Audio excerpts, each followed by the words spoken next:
माल्कमने हा जाहीरनामा अत्यंत गुप्तपणे मेजर एलिसकडे पाठवला. महाराणी झाशीच्या जनतेत अतिशय लोकप्रिय होती. संस्थान बरखास्तीची बातमी फुटली असती तर लोक रस्त्यावर उतरले असते. दंग्या धोप्याला सुरुवात होण्याची शक्यता होती. एलिसने महाराणीकडे निरोप पाठवला की वरिष्ठांकडून आदेश आलाय. तो ऐकवण्यासाठी आम्ही किल्ल्यावर येत आहोत. सर्वांना वरिष्ठांच्या आदेशाची प्रतीक्षाच होती. ते वाटच पाहत होते. दिवाण खास मध्ये एलिसच्या स्वागताची तयारी करण्यात आली. दामोदरराव आणि मैत्रिणींसह महाराणी पडद्याआड येऊन बसल्या. सर्वांची उत्सुकता शिगेला पोहोचली. बुर्जांवरच्या तोफा सलामीसाठी ठासून भरल्या होत्या. गुलाम गौसखा तोपची काहीतरी शुभ समाचार ऐकायला मिळेल म्हणून कान टवकारून बसला होता. थोडीशी औपचारिक प्रस्तावना करून एलिसने माल्कमचा जाहीरनामा वाचून दाखवला. अतिशय सावधपणे, एकाएकी उच्च पण स्त्री सुलभ मधुर आवाजात पडद्यामागून महाराणी म्हणाल्या, नहीं, मैं मेरी झाशी नहीं दूंगी. लक्ष्मीबाई मराठी आणि हिंदी भाषा उत्तमपणे जाणत होत्या. लग्न होऊन झाशीला आल्यावर त्यांनी बुंदेलखंडीही उत्तम तऱ्हेने शिकून घेतली होती. तिकडच्या लोकांशी त्या त्याच भाषेत बोलत. त्यामुळे त्यांच्या मनात आपल्या राणीबाबत जास्तच आधार वाटायचा. राणीच्या निश्चयी घोषणेने दिवाने खास थरारले. एलिस थोडा सावरला. सभ्यतेचा आव आणि नाटकीपणे तो म्हणाला, मलाही तुम्हा सर्वांइतकंच वाईट वाटतंय. दुःख झाले पण करणार काय. माल्कम साहेबांमार्फत गव्हर्नर जनरल साहेबांनी जो आदेश दिलाय त्याची इच्छा नसली तरी कठोरपणे अंमलबजावणी करावीच लागेल. कारण आम्ही त्यांच्या हुकमाचे गुलाम आहोत, त्यांच्या आदेशाचे बांधील आहोत. तसा नीट विचार केला तर कोणालाच नाराज होण्याचं काहीच कारण नाही. महाराणी साहेबांना दरमहा दिले जावयाचे रुपये 5,000 मानधन मुळीच कमी नाही. मान्य करावे लागेल की महाराणींबाबत गव्हर्नर जनरल साहेबांनी फारच उदार धोरण अवलंबिलंय. एलिस साहेबांनी ही साखर पेरणी बंद करावी. आम्ही बोळ्याने दूध पित नाही. आम्हाला आमच्याच कोशातून दिले जावयाचे मासिक मानधन स्वीकृत नाही. आम्ही ते घेणार नाही. पडद्याआडून महाराणी द्वेषाने म्हणाल्या. एलिसने संघर्ष वाढवण्याऐवजी सध्या तेथून निघून जाणेच योग्य होईल असा विचार केला. त्यानं पाय काढता ठेवला. राणीचे सैनिक आणि महिला पलटण लगेचच युद्धाचे रणशिंग फुंकायला तत्पर होती. महाराणीने सर्वांची समजूत काढली. युद्ध तर होणारच आहे, पण घाई करू नका. ती वेळ अद्याप आली नाही. प्रश्न फक्त झाशीचा नाही, अखिल हिंदुस्थानाचा आहे. देशाचे स्वातंत्र्य इंग्रजांकडे गहाण पडू नये म्हणून आपल्या सर्वांचा बळी द्यावा लागेल.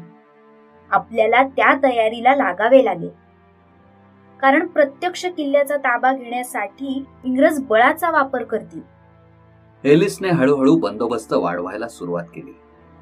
दिवाण नरसिंहरावांच्या ताब्यातून सर्व किल्ल्या त्याने जवळजवळ सक्तीनं काढून घेतल्या. त्यात राजकोषाच्या चाव्यांचाही समावेश होता. तिजोरीवर कब्जा करून त्यातील 6 लाख रुपये बाजूला काढून ठेवण्यात आले. काय तर म्हणे, दामोदरराव सज्ञान झाल्यावर ही रक्कम त्यांच्या स्वाधीन केली जाईल. झाशीवर इंग्रजांचं राज्य आणि अधिकार प्रस्थापित झाल्याची दवंडी पिटवली. या हालचालींमुळे लोक संतप्त झाले.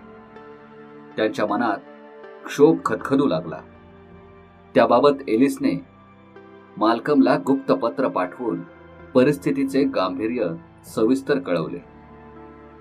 माल्कम त्याचा वरिष्ठ अधिकारी होता. त्याने एलिसच्या पत्रातील कळकळीवरून डलहौसीकडे शिफारस केली. राणी लक्ष्मीबाईला तह्यात दरमहा रुपये 5,000 मानधन दिले जावे. नगरातील महाल त्यांची खासगी मालमत्ता समजून त्यांच्याच ताब्यात राहू द्यावा. राणी आणि त्यांच्या नोकरांवर इंग्रजांनी खटले चालवू नयेत. त्यांच्या नोकरांच्या अपराधांचा न्याय निवाडा त्या स्वतः करतील. राजाची खासगी संपत्ती, राज्याचा आयव्यय, व्यवहारातून शिल्लक राहणारी रक्कम आणि राज्याचे म्हणून असलेले सर्व दागदागिने राणीला दिले जावेत. राजा आणि राणीवर अवलंबून असलेल्या त्यांच्या नातेवाईकांची यादी तयार करून त्यांच्या उदरभरणासाठी व्यवस्था केली जावी. यातील बहुतेक शिफारशी डलहौसीने मान्य केल्या, कारण त्यामुळे इंग्रजांच्या खजिन्यातून काहीच द्यावे लागणार नव्हते. डलहौसी वरवर सभ्यतेचा आव आणीत असला तरी तो अतिशय कपटी, लबाड आणि पाताळयंत्री होता. आपल्या गुलामगिरीच्या टाचेखाली संपूर्ण भारतवर्षाला रगडून टाकावे असेच त्याचे धोरण होते. 1857चा संघर्षही त्याच्याच पापाची परिणती होती. पूर्वी केलेले करार, मदार, दिलेले शब्द, आश्वासने या सर्वांना मूठमाती देऊन 2 ऑगस्ट 1854 रोजी डलहौसीने एक आदेश जारी केला. त्यानुसार झाशीचे इंग्रज प्रदेशात संपूर्ण विलिनीकरण करण्यात आले. प्राप्त परिस्थितीत एकदम इंग्रजांची टक्कर देण्याइतकी राणीची तयारी झालेली नव्हती.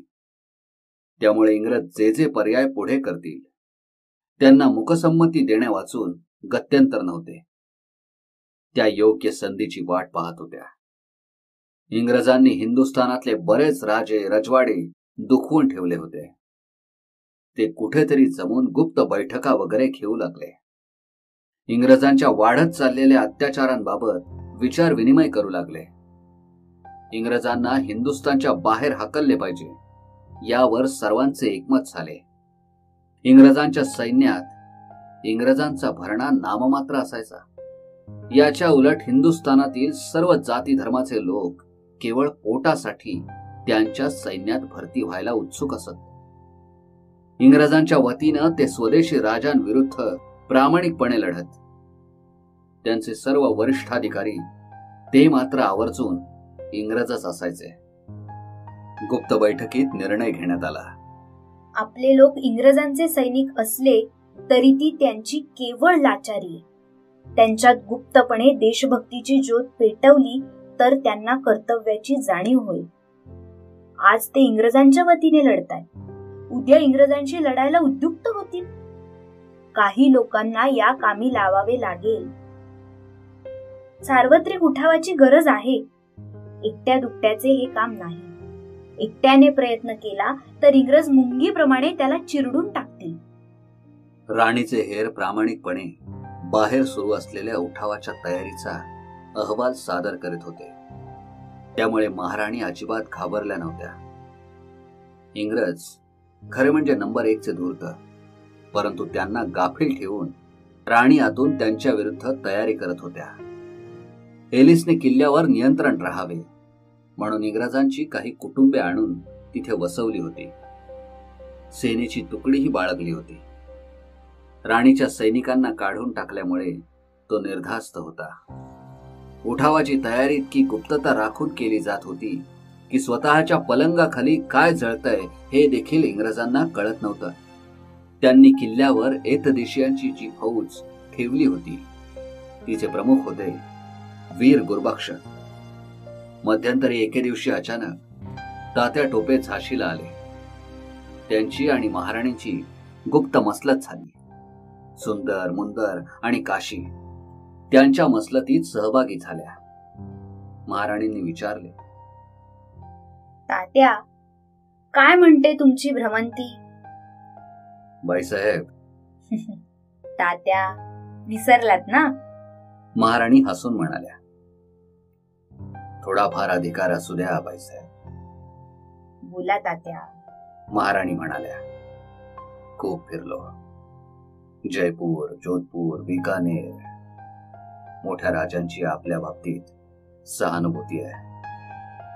हिंदुस्थानच्या स्वातंत्र्यासाठी बरेच लोक सर्वस्वाचा होम करण्यास उतावीळ झालेत. काही प्रतिष्ठित मुसलमानांनाही जाऊन भेटलो. त्यांना दिल्लीच्या गादीवर बादशहाला बसलेला पाहायचंय. त्यांची समजूत काढली की तो आपसातला खासगी मामला आहे. सध्या सर्वांनी एकत्र येऊ. इंग्रजांची ही बला आपल्या देशातून बाहेर हाकलणं महत्वाचं आहे. बहुतेकांना हा विचार पटला.